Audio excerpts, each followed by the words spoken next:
बोलिए श्री सद्गुरु महाराज जी की जय, सच्चे दरबार की जय, उमापति महादेव की जय, श्री कृष्ण बलदेव की जय, गुरुदेव आशुतोष महाराज जी की जय। प्रिय भगवत प्रेमियों, ईश्वर की असीम अनुकंपा से, कृपा से, गुरुदेव की विशेष दया से आज फिर एक बार आप लोगों के साथ विचार साझा करने का अवसर प्राप्त हो रहा है। भाइयों बहनों, आज फिर सत्संग विचारों को लेकर के हम आप उपस्थित हुए हैं।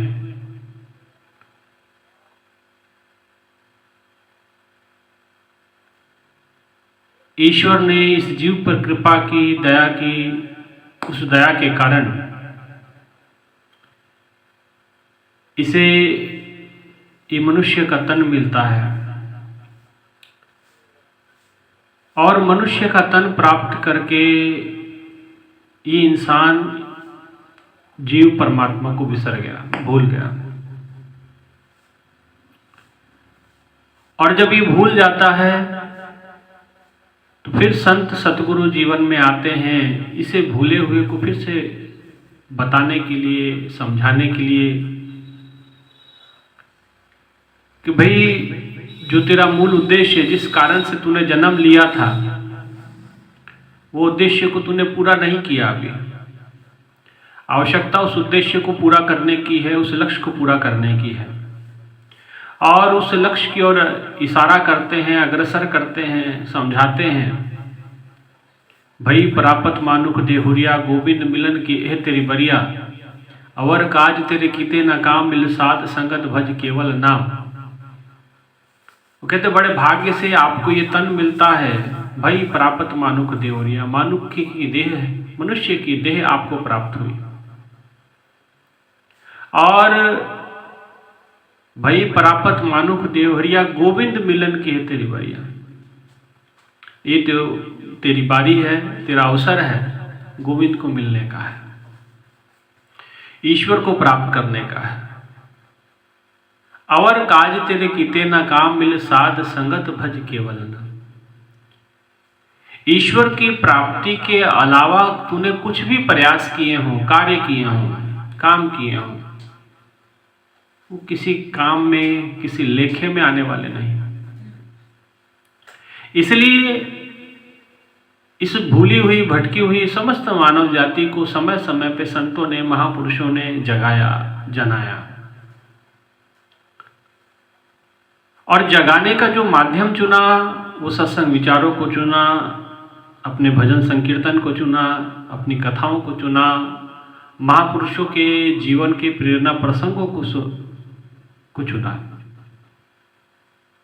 क्योंकि महापुरुषों के जीवनचर्या को, महापुरुषों के जीवन अध्याय को आप देखते हैं तो आप उनसे प्रेरित होते हैं और प्रेरित होकर के आप अपने जीवन में उनका अनुसरण करते हैं। और हो सकता है कि सही सही अगर अनुसरण हो जाए, सही सही अगर आपको बात समझ में आ जाए, तो हो सकता है कि आपके जीवन की सार्थकता हो जाए, जीवन की सफलता हो जाए। परंतु अक्सर ये मानव समाज में देखा जाता है,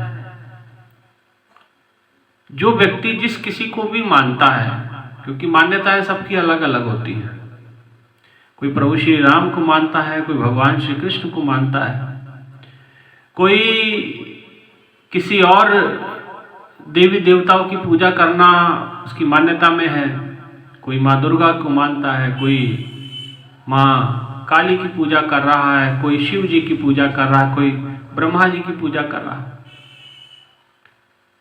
तो हर एक की मान्यता है। परंतु ये मान्यता मानने वाले जो लोग होते हैं, ये अक्सर देखा जाता है कि जो जिसको मानता है उसकी बातें वो कभी फॉलो नहीं करते, उनकी नहीं मानते हो। उनको तो मानते हैं, भगवान को तो मानते हैं, लेकिन भगवान की बातें जो कहे हुए उपदेश है, शायद ही मुझे लगता कोई मानता हो। और इसीलिए उन्होंने बार बार इंसान को याद रहे, इसलिए धार्मिक ग्रंथों के पठन पाठन का भी एक परंपरा बनाई। कि भाई इसको पढ़ेगा, बार बार समझेगा, देखेगा, तो हो सकता है कि अपने जीवन के उद्देश्य को, जीवन के मूल मकसद को समझे, जाने और अपने जीवन को सार्थकता तक ले जाए। लेकिन जीव वहां भी पठन पाठन तक सीमित रह गया, रटने रटाने तक सीमित रह गया। तो भगवान ने जो बातें, जो महापुरुषों ने जो कहा, वो तो मानी नहीं, उनको मानते हैं हम लोग। साईं बाबा जी आए, साईं बाबा ने कहा श्रद्धा और सबूरी। कोई भी कुछ भी उनके पास मांगने आता था तो उन्होंने दो ही शब्दों कहते थे, श्रद्धा रखें और सब्र। श्रद्धा और सबूरी, दो आप उनके वाक्य उनके तमाम मंदिरों में आप देखेंगे लिखे हुए मिलेंगे आपको। एक श्रद्धा, दूसरी सबूरी। सबूरी का मतलब सब्र से है, उसका मकसद धैर्य से है, सब्र से है। वो कहते हैं सब्र रखिए और धैर्य धारण कीजिए और श्रद्धा रखिए। लेकिन हम जानते हैं कि इंसान कितना अधैर्य है, अधीरा है। राम जी को मानने वाले कभी राम की मर्यादा को पालन नहीं करते, कृष्ण को मानने वाले कृष्ण की नीति को नहीं मानते, कृष्ण जी को तो बड़ी पूजा करते हैं। परंतु जब तक हम उनके मूल तत्व को नहीं जानते हैं, मूल उद्देश्य को नहीं समझते हैं, मूल अपने जीवन के परम धर्म को नहीं जान पाते हैं, तो हमारा कुछ भी जानना मानना बेकार हो जाता है। इसलिए आवश्यकता हमें पड़ती है कि पहले हम उनकी बातें मानें। और संतों ने यही समझाया। भगवान श्री राम 14 साल वनवास काट करके आए तो उन्होंने यही इंसान को समझाया, लोगों को समझाया कि देखो, बड़े भाग मानुष तन पावा, सुर दुर्लभ सद ग्रंथन गावा, साधन धाम मोक्ष कर द्वारा, पाई न जाए परलोक सवारा। ये अवसर है, ये मौका है, बड़े भाग्य से आपको तन मिलता है, देवताओं को भी नहीं मिलता। सुर दुर्लभ सद ग्रंथन गावा, देवताओं को प्राप्त नहीं होता, आपको आसानी से मिल गया। और ये एक साधन था, साधन धाम मोक्ष कर द्वारा, पाई ना जाई परलोक सवार, जिसको प्राप्त करके आप अपना परलोक सवार सकते थे, आप अपने जीवन को सुंदर कर सकते थे, आप अपने जीवन को सार्थक कर सकते थे। लेकिन इंसान ने नहीं किया, भगवान की बात नहीं मानी। तो महापुरुषों ने कहा कि सो परित्र दुख पावही, सिर धुनि धुनि पछतावही, काल है कर्म है ईश्वर ही मिथ्या दोष लगावही। भगवान पे व्यर्थ दोष लगाया, ईश्वर पे व्यर्थ ही इंसान ने दोष लगा देता है। मेरे पास समय नहीं था, मेरे पास काम बहुत थे, मेरे पे भगवान की कृपा नहीं थी, भगवान की कृपा हम पे नहीं हुई। जबकि ये सारे बहाने भगवान राम के अनुसार, गोस्वामी तुलसीदास जी के लिखने के अनुसार तो ये मिथ्या माने गए, ये झूठे माने गए कि इसका कोई आपकी सुनवाई नहीं होगी, आपका ये किसी लेखे में नहीं पड़ेगा, ये आपका ये किसी सार्थकता में नहीं पड़ेगा ये। इसलिए अब आपको चाहिए कि जिससे हमारा जीवन सफल हो, जिससे हमारा जीवन सार्थक हो, वो कार्य करें, वो काम करें, वो कर्म करें। और वो जिससे जीवन सार्थक होता है वो कर्म है भक्ति कर्म। ये जीवन की सार्थकता है। बाकी लोग कहते हैं कि कर्म करें, फल की चिंता ना करें, कुछ इस प्रकार की बातें भी समाज में उठ के आती हैं। और कुछ ये भी बातें दुनिया में उठती हैं कि भाई परिवार का पालन पोषण करना है तो फिर यहाँ तो पालन ही कर लेंगे, यहाँ तो भक्ति। ऐसा नहीं है। ये दोनों चीजें एक साथ किया जा सकता है और महापुरुषों ने करके दिखाया है। वो इसीलिए करके दिखाया है कि इंसान के पास बोलने के लिए बातें होती हैं और उस बातों पे वो अपने तरीके से बड़े तर्क वितर्क देके अपने आप को सही और दूसरों को गलत सिद्ध करना चाहता है, ये करता भी है। संत रविदास महाराज, संत कबीरदास जी महाराज और बड़े बड़े संत नामदेव जी महाराज, एकनाथ जी महाराज, तुकाराम महाराज, संत गोरा कुंभार जी हुए और तमाम वृंदावन के संत हुए, संत हिम्मत दास जी हुए हैं, संत माधव दास जी हुए हैं, जो संसार में रहते हुए समस्त दैनिक कार्यों को करते हुए, दिनचर्या को फॉलो करते हुए उन्होंने भक्ति के उस अनुपम कार्य को किया। तो आज उनके जीवन की सार्थकता की गाथाएं, उनके जीवन के पर प्रेरक प्रसंग हम सुनते हैं। ऐसा नहीं कि नामदेव जी महाराज जी के समय पे पब्लिक नहीं थी या कबीरदास जी के समय पे जनता नहीं थी, दुनिया तो थी, लेकिन वो दुनिया उस चीज से अछूती थी, उस भक्ति से अछूती थी, संसार के कार्य को महत्व दिया। और जिन लोगों ने संसार के कार्य को महत्व दिया, और आप जानते हैं भाइयों बहनों, हमारे तमाम महापुरुषों ने कहा कि संसार सारहीन है, संसार का सार करतार है, और जो हमारे हृदय में बसता है, जो ईश्वरीय ज्योति हमारे घट के भीतर बैठी हुई है। शरीरा मेरे तुझ में ज्योत तरीता तू जग में आया, कि वो ईश्वरीय ज्योति का वास आपके घट में था, आपके हृदय में था, आपके शरीर में था, तभी तू जीवन में जी रहा है, तभी जिंदगी बिता रहा। लेकिन इंसान क्या करता है कि जिंदगी जीता है तो इतना डूब जाता संसार में, उसे करतार ही विसर जाता है, उसे तो ईश्वर को ही विस्मृत उसने कर दिया। और जब हम ईश्वर को विसार देते हैं तो तरह तरह के दुखों से आप पीड़ित हो जाते हैं। इसीलिए किसी संत ने बड़ा सुंदर कहा, याद है तो आबाद है और भूला है तो बर्बाद है। अगर ईश्वर की याद बनी हुई है तब तो आपका जीवन सार्थक और सुहेला हो जाता है, लेकिन आप उसको जब भूल जाते हैं तो फिर भूला है तो बर्बाद है। हम ईश्वर को भूल जाते हैं तभी हम बर्बादी के कगार पे पहुंच जाते हैं। तो संत सतगुरु महापुरुष जब आते हैं तो ये मानव जाति को करतार की याद दिलाते हैं, ईश्वर की याद दिलाते हैं कि भाई तू बिछड़ गया है ईश्वर से, तू भूल गया है परमात्मा को, तू याद कर उसको, तू याद कर वो समय जब तू माता के गर्भ में था और माता के गर्भ में तपस्या कर रहा था, और उस समय को याद करो जब माता के गर्भ में तपस्या करके भगवान से प्रार्थना करते हैं कि हे परमात्मा, मुझे इस गर्भ की अग्नि से बाहर निकालो, मुझे गर्भ के इस भयंकर दुख से बाहर करो, मैं बाहर आऊंगा, आपकी भक्ति करूंगा, आपकी बंदगी करूंगा। संतों ने उस करतार को याद दिलाया और हम उसे भूल जाते हैं, बिसर जाते हैं। संतों ने कहा कि भाई जिस माता के गर्भ में आप उल्टा तपस्या कर रहे थे, भगवान से प्रार्थना कर रहे थे कि हम बाहर निकलेंगे, आपकी भक्ति आपकी बंदगी करेंगे, लेकिन आप तो भूल गए, विस्मृत कर दिए। संत आकर के फिर से उस बातों को याद दिलाते हैं। और ये जीव की भूलने की बीमारी शुरू से ही है, शुरू से ही है। और इस बीमारी को महापुरुषों ने बड़ा देखा कि भाई ये तो बड़ी जबरदस्त बीमारी है, ये भगवान को ही भूल चुका है। तो संत भगवान को याद दिलाने हेतु फिर बार बार जन्म लेते हैं। और केवल ऐसा नहीं कि एक व्यक्ति, ये सारी संसार को ये बीमारी व्याप्त होती है। तो इसीलिए वो सारे समस्त संसार में ढोल बजा बजा के बताते हैं लोगों को कि देखो आप ईश्वर को भूल चुके हैं, याद करो। और वो याद दिलाने के लिए माध्यम चुनते हैं सत्संग का, उस ईश्वर को याद दिलाने के लिए माध्यम चुनते हैं कथाओं का, ईश्वर को याद दिलाने के लिए माध्यम चुना उन्होंने भजन संकीर्तन का।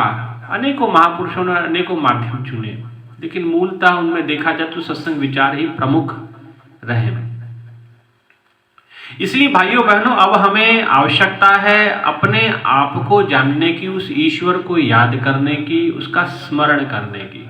हम भूले हुए हैं, हमने उसे विसार रखा है, हमने उसे भुला रखा है।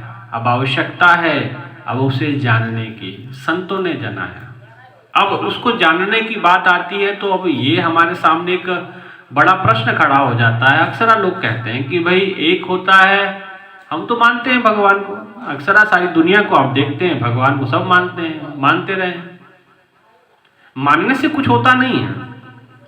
अक्सर लोग हमसे मिलते हैं, लोग कहते हैं कि भाई हम तो राम जी को मानते हैं। मैंने कहा बहुत बढ़िया है। कोई कहता हम कृष्ण जी को मानते हैं, बहुत वेरी गुड। कोई देवी माता को मानता है, ठीक है, माने आप, मानने में कोई बुराई नहीं है, लेकिन मानने से कुछ होगा नहीं। मानने से कुछ प्राप्ति, कुछ उपलब्धि नहीं होगी, आप अपने मन को संतुष्ट कर रहे हैं। ये जो मानने वाली भक्ति होती है, ये देखा सेखी की भक्ति होती है। मानने वाली भक्ति का कोई फल नहीं मिलता है। इसलिए गोस्वामी जी ने कहा कि मानना नहीं है, जाने बिन ना होए प्रतीति।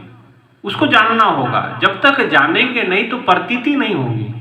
बिन प्रतीति न होए प्रीति, और जब तक प्रतीति नहीं होगी तो प्रीति नहीं, प्रेम नहीं होगा। माने जब तक प्रत्यक्ष नहीं हुआ, देखा नहीं परमात्मा को, तो आप उनसे प्रेम नहीं कर पाएंगे। जाने बिन ना होए प्रतीति, बिन प्रतीति न होए प्रीति, और बिन प्रीति भक्ति दृढ़ाई। अगर आपने जाना नहीं, देखा नहीं, और बिन जाने बिन देखे बिन अर्श परस नाम लिए क्या हुए, धन धन कहे जो धनी हुए तो निर्धन रहे ना हुए।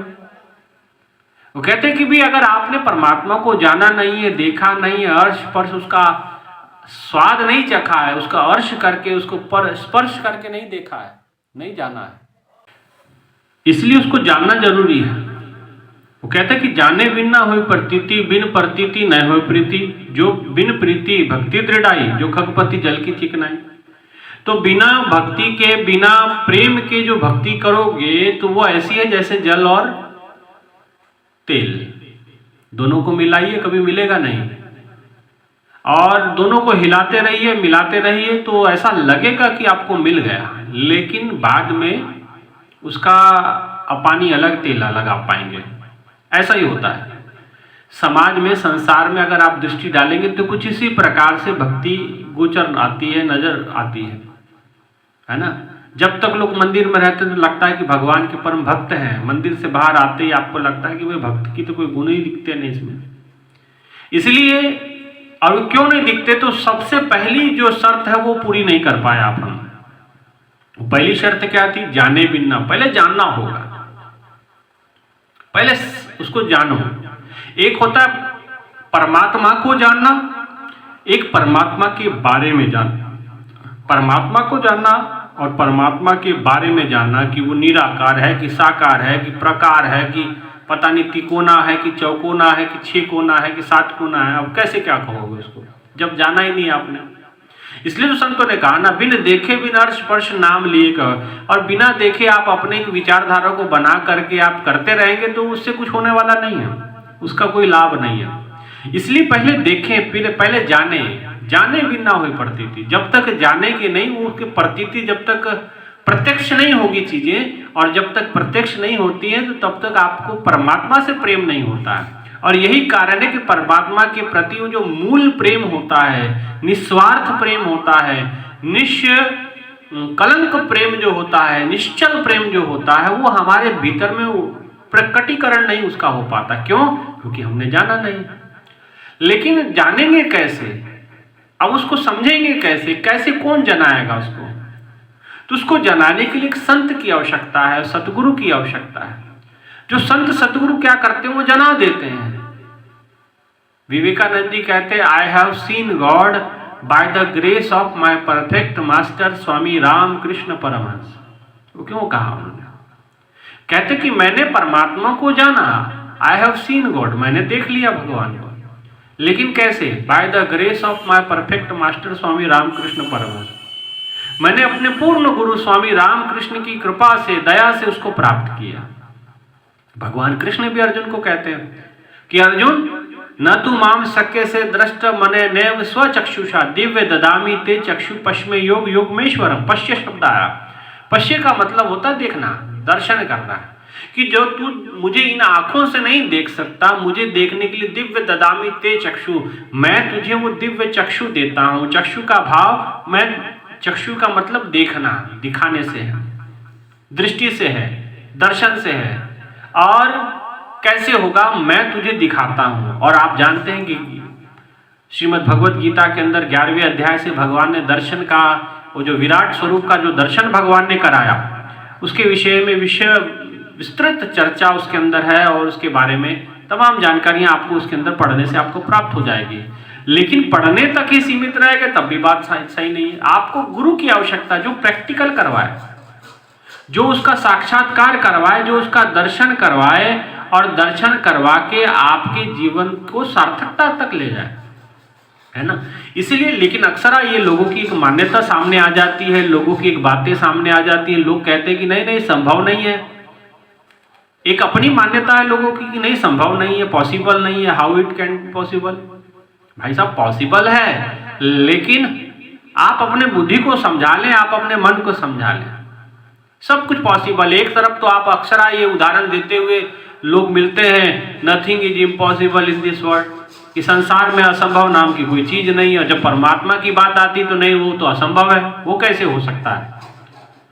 भाई साहब अगर संभव है तो सब कुछ संभव है, ईश्वर भी संभव है, ईश्वर की प्राप्ति भी संभव है, बशर्ते आपकी राह सही होनी चाहिए, रास्ता आपका सही होना चाहिए, सही दिशा निर्देशन में आपको कार्य करना पड़ेगा। ऐसा नहीं कि आप जो करते आ रहे हैं सोचे कि इस तरीके से मैं अपनाऊंगा तो शायद मुझे परमात्मा मिल जाएगा। नहीं नहीं, ये संभव नहीं है। आप सोचें आपके व्रत करने से ईश्वर प्राप्त हो जाएगा तो ये पॉसिबल नहीं है।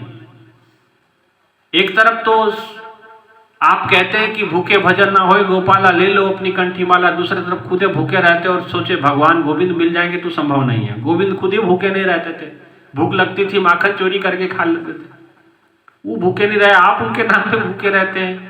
कई लोग ज्यादा भोग लगाना शुरू कर देते हैं उसको। इसलिए महापुरुषों ने कईयों ने तो इसका भी विरोध किया, लोग भगवान के नाम पे क्या क्या ढोंग रचाते हैं, वो सबको खिलाने वाला है, हम उसको खिलाए जाते हैं, है ना। तो अनेकों मान्यता है, मान्यताओं के विषय में मुझे कुछ नहीं कहना, लेकिन जो उसके पीछे जो मूल है कि भाई ईश्वर की प्राप्ति का ये तरीका नहीं है, ये तरीके से ईश्वर, कई लोग मंदिर में जाते हैं, अगरबत्ती दीपबत्ती लगाते हैं, ठीक है अच्छा करिए, पर आप कहें कि भाई उसके करने से आपको ईश्वर मिल जाएगा तो संभव नहीं है। कई लोग होते हैं कि भाई वो तीर्थाटन करते हैं, तीर्थों पे जाते हैं, तो करिए, कोई मसला नहीं है, लेकिन आप सोचें तीर्थ करने से ईश्वर प्राप्त हो जाएंगे, संभव नहीं है, क्योंकि उसकी प्राप्ति का वो तरीका नहीं है। भगवान ने अर्जुन को तीर्थ यात्रा करने नहीं निकला था, वो युद्ध में भूमि में खड़ा था और भगवान ने युद्ध की भूमि में दर्शन कराए। ऐसा आपके साथ भी हो सकता है, कहीं भी उसके दर्शन करवाए जा सकते हैं, लेकिन कृष्ण जैसा सतगुरु चाहिए, भगवान कृष्ण जैसा गुरु चाहिए, तब आपको कहीं भी वो दर्शन संभव हो जाएगा। उसके लिए ये नहीं कि तीर्थ जाओ, व्रत करो, उपवास करो, कोई व्रत तीर्थ करने वाला नहीं था अर्जुन, वो योद्धा था और युद्ध भूमि में खड़ा था और अपने तरफ चारों ओर अपने सगे संबंधियों को देख के मोह ग्रसित हो गया था। कोई तपस्या वाला गुण उसमें नहीं था और वो तमाम चीजों को, वो तो युद्ध छोड़ के भागने की, अगर भगवान कृष्ण जैसे सारथी उनके नहीं होते तो मुझे तो लगता है कि अर्जुन वो युद्ध छोड़ के भाग भी जाता। भगोड़ा कहलवाना उसको पसंद था, या यूं कहे कि वो कहते भगोड़ा, लोग कहेंगे मैं स्वीकार कर लूंगा लेकिन मैं युद्ध नहीं करूंगा। भगवान ने कहा भाई ऐसे कैसे, अब हम तुझे पीछे थोड़ी हटने देंगे। भगवान थे, गुरु ऐसे थे, उन्होंने पीछे भागने नहीं दिया उनको वहीं अपना शाश्वत सनातन सत्य स्वरूप उन्होंने दिखाया, विराट रूप उनको दिखाया और उनको जागृति लिया है। मोह के नींद से बाहर निकाल करके, ये मोह के जो मोह निशा सब सोवा नारा, जो मोह की नींद में हम सोए हुए हैं उसमें से निकाल करके वो बाहर जागृत किए, उसको जनाए कि देख ये तू है, असल में तू ये है, असल में मैं ये हूं, अब देख तुझे क्या करना है। और जैसे वो विराट रूप का दर्शन करके वो आंखें उसकी खुली और तुरंत उसने कहा नष्टो मोहा स्मृति लव, कि मेरा मोह नष्ट हो गया है, मेरी स्मृतियां वापस आ गई हैं। तो भगवान ने उसे पीछे जाने नहीं दिया। भगवान ने कहा कि अब जब उसने देख लिया, भगवान ने दर्शन जब करवा दिए तो खुद ही कहने लगा कि स्मृति मेरी वापस आ गई है और आप साधारण पुरुष नहीं है, आप साधारण दिखते हैं लेकिन साधारण है नहीं, आप तो जगत गुरु हैं, गुरुओं के गुरु हैं, महागुरु हैं, जगत गुरु हैं। ये उपाधि अर्जुन ने दी थी भगवान को। अब जब जान लिया तो उसने कहा कि प्रभु बताओ अब क्या करना है। तो अब उन्होंने देखो कि उस आपके सामने गीता के रूप में वो सब चीजें सामने आती हैं। कहते कि अर्जुन ने फिर युद्ध किया, डट करके किया, धर्म युद्ध उसने लड़ा। तो संत सतगुरु जब आते हैं तो गुरु चाहिए कृष्ण जैसा। और एकनाथ जी महाराज कहते हैं जो शिष्यासी मेढ़वी सद वस्तु ते गुरु श्री कृष्ण मानी, कि जो शिष्य को सद वस्तु परमात्मा से मिला सकते हैं वो गुरु कोई साधारण गुरु नहीं होता। ते गुरु से कृष्ण मानी, वो गुरु स्वयं कृष्ण का ही रूप होता है। स्वयं ईश्वर ही वो गुरु के रूप में अपने आप को आपके सामने प्रकट करता है। वह आपको समझना है, आपको जानना है। इसलिए भाइयों बहनों, आवश्यकता हमें ऐसे सतगुरु की पड़ती है, ऐसे संत की पड़ती जो कृष्ण स्वरूपा है। अब कृष्ण रूपा गुरु कौन मिलेगा आपको? उसकी पहचान मैंने आपको बता दी कि जो कृष्ण की तरह आप कहीं भी खड़े हो, आपको दर्शन करवाने की सामर्थ्य रखता हो, वो युद्ध भूमि में दर्शन करवा दिया उसे। तो आपको ऐसे संत की, ऐसे सतगुरु की आवश्यकता पड़ती है। आप अपनी मान्यताओं के अनुसार परमात्मा को प्राप्त नहीं कर जाते हैं। कई लोग हैं, कई दुख में होते हैं, परेशान होते हैं, मार संतों के पास भागते हैं कि ये झाड़ फूक कर दो, ये उझोती कर दो, ये सुखोती कर दो, ये बकरा चढ़ा लो, ये लकड़ी चढ़ा दो, वो फलाना कर दो। तो ये तो आपकी अपनी मान्यता है ना, ये ईश्वर को तो खुश करने वाली कोई बात हुई नहीं इसमें। और ये कर भी लेंगे तो इससे क्या मिल जाएगा आपको, क्या प्राप्ति हो जाएगी? अक्सर मैं देखता हूँ, तमाम हमारे पास हजारों लोग आते हैं और सब हम यही चीजें देखते हैं। कई कहते हैं हम फलाने के पास गए थे, उसने ताबीज दे दिया। किसी के पास जाते तो कोई काले धागे में दे देता है, कोई पीले धागे में दे देता है, कोई लाल धागा लपेट के घूम रहा है। कोई जो है भक्ति के नाम पे कभी किसी पशुओं की बलि देने पे सोचता है कि इसको दे देंगे तो शायद हमारा सारा कार्य। कभी किसी को मारने से किसी का कार्य सिद्ध हुआ है? बिगड़ते हुए तो जरूर सुना होगा आपने। और यही तो इंसान की मान्यता है, यही तो इंसान की बड़ी मूर्खता है। कई लोग कहते हैं, यहाँ हमारे आसपास बड़े तीर्थ स्थान है, लोग वहां जाके बकरा चढ़ाते हैं, कहीं कोई मुर्गा चढ़ा रहा है, कोई पता नहीं भैंस की बलि दे रहा है, कोई कुछ कर रहा है। मैं कहता हूं इतने समझदार हैं, इतने अच्छे हैं आप, तो अपनी बलि क्यों नहीं चढ़ा देते आप? ना आप रहेंगे ना टंटा ही खत्म हो जाएगा, आपका समस्या ही दूर हो जाएगी। आपको दुख है ना, तो आप अपने आप को खत्म कर लें, समस्या समाधान हो जाएगा। आप पशुओं की निरीह पशुओं की बलि क्यों दे रहे हैं? और बलि देना भी है तो अपने आप की देनी होती है। अपने विकार तो छोड़े नहीं जा रहे हैं, अपनी कमियां तो भगवान को अर्पित कर नहीं पा रहे हैं, अपनी जरा सी गलत आदत तो हम ईश्वर के प्रति समर्पित नहीं कर पा रहे हैं, उनके चरणों में समर्पण नहीं कर पा रहे हैं। और निरीह पशुओं को बलि देने से शायद हम सोचते हैं कि बहुत बड़े भक्त हो गए समाज के अंदर हमारी। तो ये भाइयों बहनों आपकी अपनी मान्यता है, ये कहीं शास्त्र सम्मत विधि तो नहीं, कहीं ये शास्त्र सिद्धांत तो नहीं है, ये ग्रंथों का सिद्धांत तो नहीं। ग्रंथों का सिद्धांत क्या कहता है कि आपको ऐसा गुरु चाहिए, ऐसा संत चाहिए जो आपको आपके भीतर, कहीं जाने आने की आपको आवश्यकता नहीं है, आप जाएं ना जाएं आपकी अपनी इच्छा, लेकिन आपको एक ऐसे संत की शरण में तो जाना ही पड़ेगा, एक गुरु की शरण में तो पहुंचना पड़ेगा। और वो गुरु भी कैसा? जो कृष्ण स्वरूपा हो, कृष्ण रूपा हो, कृष्ण जैसा हो। जो शिष्यासी मेड़वी सद वस्तु ते गुरु श्री कृष्ण मानी, वो गुरु जो कृष्ण के समान हो। अब कृष्ण के समान का मतलब जो युद्ध भूमि में भी खड़े होकर के आपको ईश्वर का उस योग स्वरूप का दर्शन करवा सकता हो, ऐसा गुरु चाहिए, ऐसा संत चाहिए। भाइयों बहनों, जब तक ऐसा गुरु नहीं मिलता तब तक आप कुछ भी करते रहें भक्ति के नाम पे। वो भाइयों बहनों आप क्षमा करें, मेरी बातें कड़वी जरूर हैं, लेकिन वो सत्य यही है कि भाई उसका कोई रिजल्ट नहीं निकलेगा। हाँ, हो सकता है कि आपको थोड़ा मन को शांति मिल जाए। क्या होता है कि इंसान एक साइकोलॉजिकल बीमारी होती है इंसान को, एक रोग होता है इंसान को, उसको लगता है कि ऐसा करने से हो जाएगा। एक डॉक्टर के पास हमारा जाना हुआ, डॉक्टर कहता है कि मेरे पास बहुत सारे, वो हेमोपैथी के डॉक्टर हैं, वो डॉक्टर कहते हैं कि मेरे पास बहुत सारे शुगर के पेशेंट आते हैं, और जबकि मेरा ये मानना है, वो कहते हैं कि अब उनके दिमाग में ये बात घर कर गई है कि उसे शुगर है, जबकि मैं देख रहा हूं कि उसे शुगर नहीं है। लेकिन वो इतना मनोवैज्ञानिक उसका ऊपर प्रेशर पड़ चुका है, अब वो कह रहे हैं कि इनको शुगर नहीं, लेकिन दिमाग में ऐसी बीमारी बैठ आ चुके हैं कि शुगर है, शुगर है, शुगर है। तो मैंने कहा फिर इसका इलाज क्या है? तो कह रहे कि मैं भी उन्हें दवाई दे देता हूँ, पैसा ले लेता हूँ। मैंने कहा जब उनको शुगर ही नहीं तो आप दवाई कौन सी दे रहे हैं?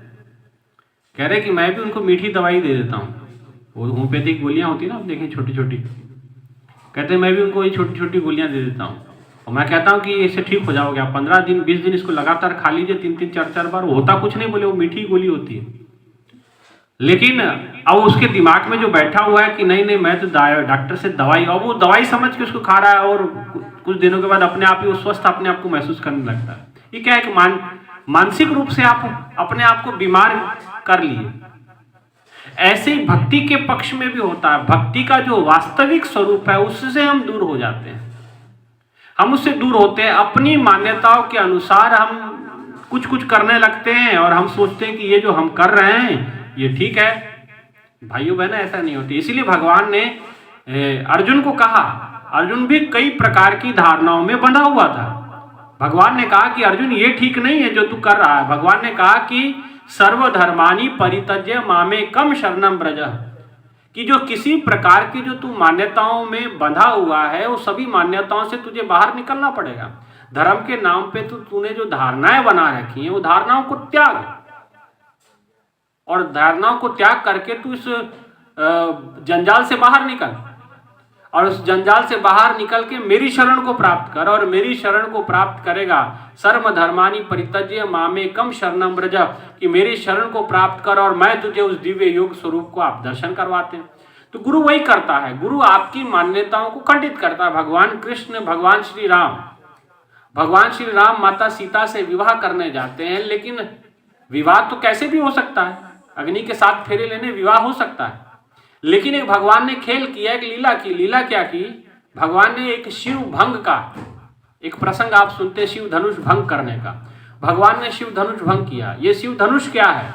ये धारणाएं हैं जो समाज में प्रचलित में है, जो प्रचलन में है। तो तमाम धारणाएं हम बांध के रखते हैं, उन धारणाओं को भगवान समय समय पे तोड़ते हैं। भगवान ने सीता जी से तुम कौन अलग कर सकता है, लेकिन एक धनुष तोड़ने के पीछे मकसद यही था कि जो धारणाएं हमने बना रखी हैं भगवान के नाम पे, तो भगवान आत्मा परमात्मा, राम परमात्मा है, माता सीता आत्मा है, दोनों का मिलप में कोई मुश्किलात नहीं है, लेकिन बीच में धनुष है, भंग किया उसको। धारणाएं हैं बहुत सारी जीव की।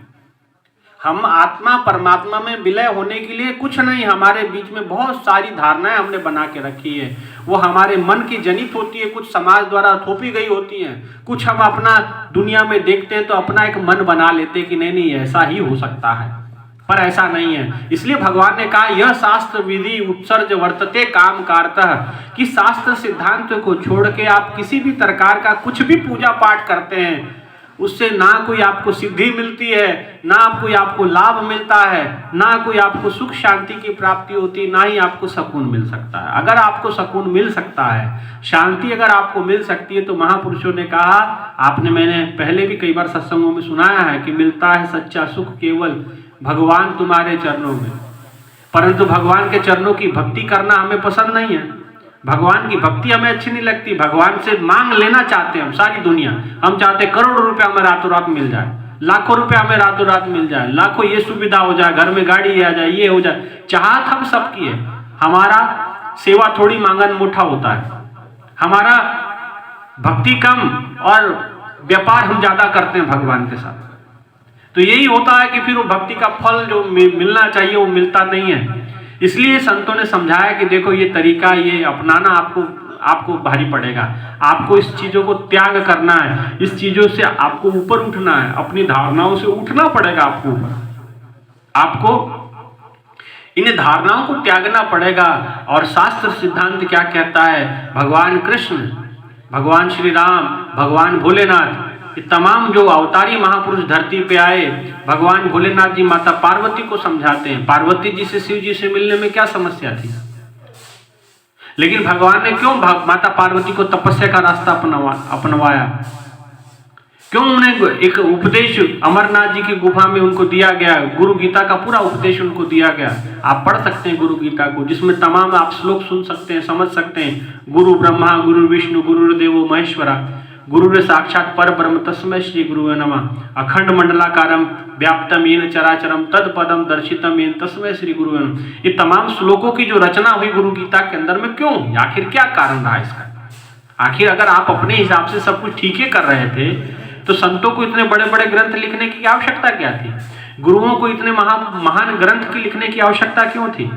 रामायण की, महाभारत की, पुराणों की आखिर रचना क्यों की गई? क्योंकि वो जानते थे कि इंसान अपनी मानसिकता में बंधा हुआ है, और जिस समय वो समाज के बनाए हुए एक प्रचलन को फॉलो करता है, वो परंपराओं में बंध जाता है, उससे बाहर वो निकलना नहीं चाहता, क्योंकि भूलने की आदत है, मैंने आपको पहले बताया। तो उसे याद दिलाने के लिए, इन मान्यताओं से बाहर निकालने के लिए संत होते हैं। और जब संत ऐसी बातें करते हैं तो संत अच्छे नहीं लगते।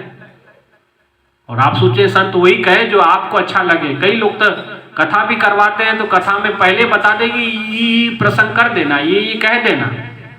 अब संत कथा भी कहेंगे वो अभी आपके हिसाब से, यहां तक तो आप उसमें बंधन डाल देते हैं, जबकि बंधन में आप खुद हैं, है ना। तो इसलिए आपको ऐसे संत चाहिए, सतगुरु चाहिए जो आपको निर्बंध करें, आपको मुक्त करें, आपको मुक्ति के मार्ग में ले जाए, ईश्वर तक पहुंचाएं, और ईश्वर तक पहुंच गए मुक्ति का रास्ता खुल जाएगा आपका।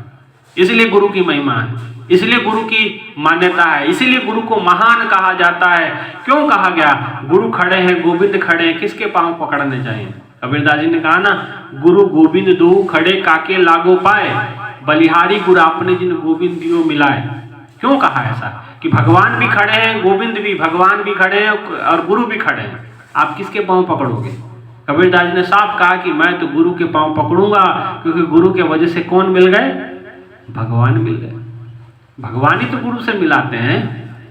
आप अपने अनुसार व्रत उपवास कर लेंगे तो भगवान मिल जाएंगे, तो भाई आप अपनी मूर्खता में मत जीवन जिए, इन मान्यताओं से बाहर निकलें आप, और ईश्वर तक पहुंचने का प्रयास करें, और गुरु के द्वारा ही वो सार्थक तत्व होगा। सुखदेव मुनि, जिनके द्वारा आप भागवत पुराण की आप कथा सुनते हैं, सुखदेव मुनि जी का बार बार उसमें जिक्र आता, राजा परीक्षित जी को कथा सुना रहे हैं, पहली भागवत कथा, है ना।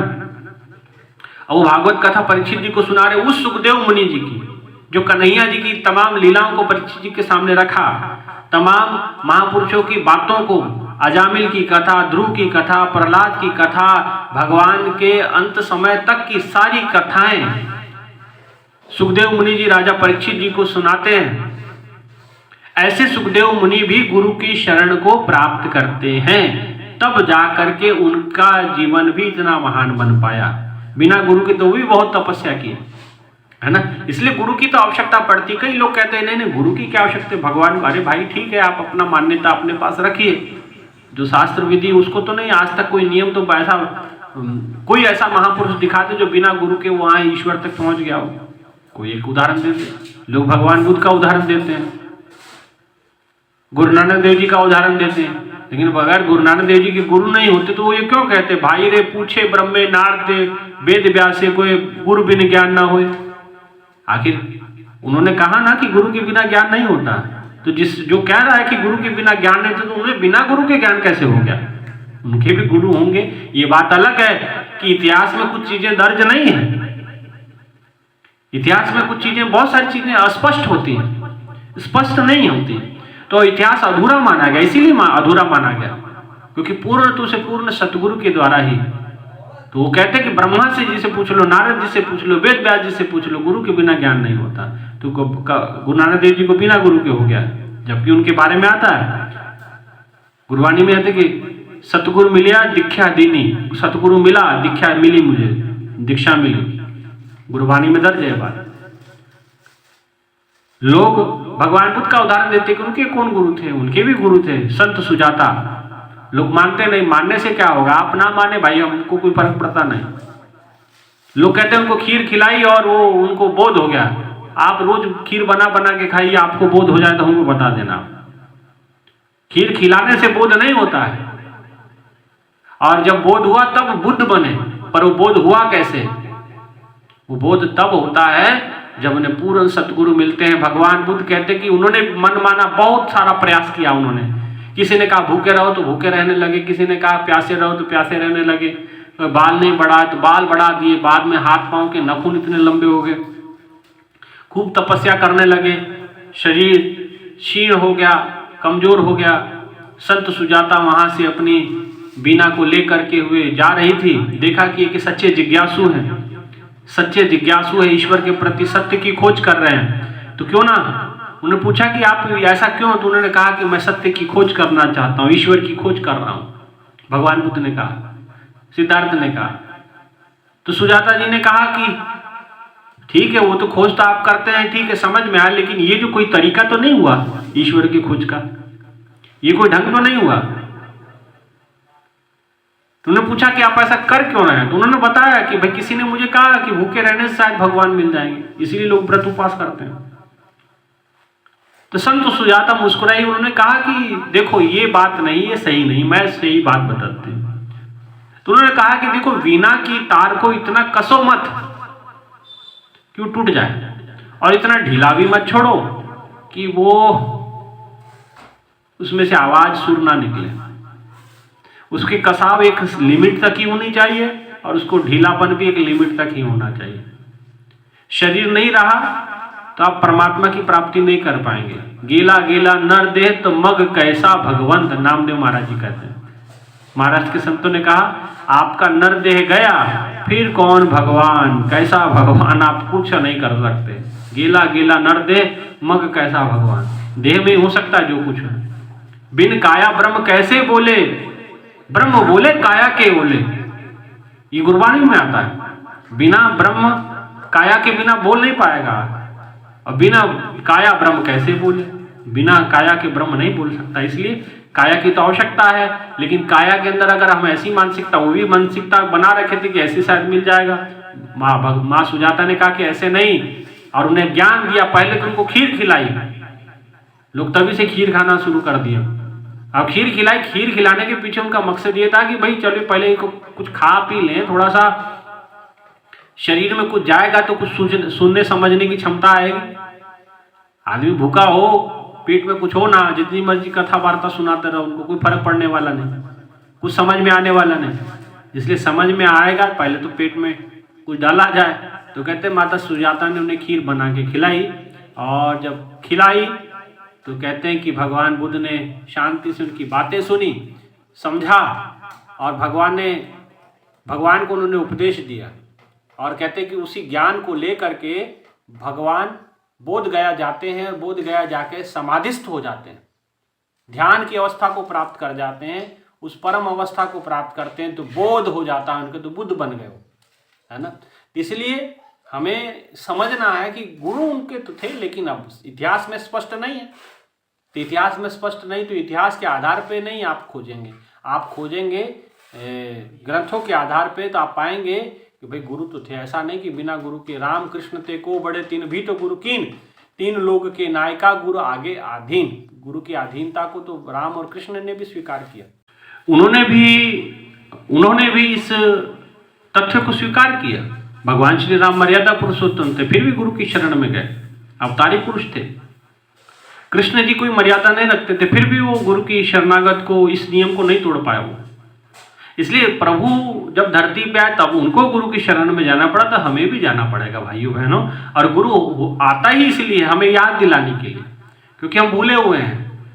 और संत क्या करते हैं, उसे याद दिलाते हैं, याद है तो आबाद है, और भूला है तो बर्बाद है। आप ईश्वर को भूल जाते हैं, इसलिए बर्बादी की ओर अग्रसर हैं।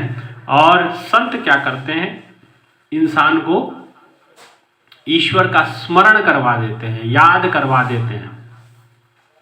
और ये याद हमेशा तब बनी रहती है जब गुरु अपनी कृपा करता है और उसे जना देता है, बता देता है, दिखा देता है कि देख ये है असल में ईश्वर, और तू अपनी मान्यता के अनुसार क्या करे जा रहा था। ईश्वर भीतर की गहराइयों में है और तू बाहर ढूंढ रहा है, भीतर बैठा हुआ है, आपको पता नहीं है, और आप सोच रहे हैं कि भाई बाहर कुछ करने से हमें ईश्वर मिल जाएगा। नहीं।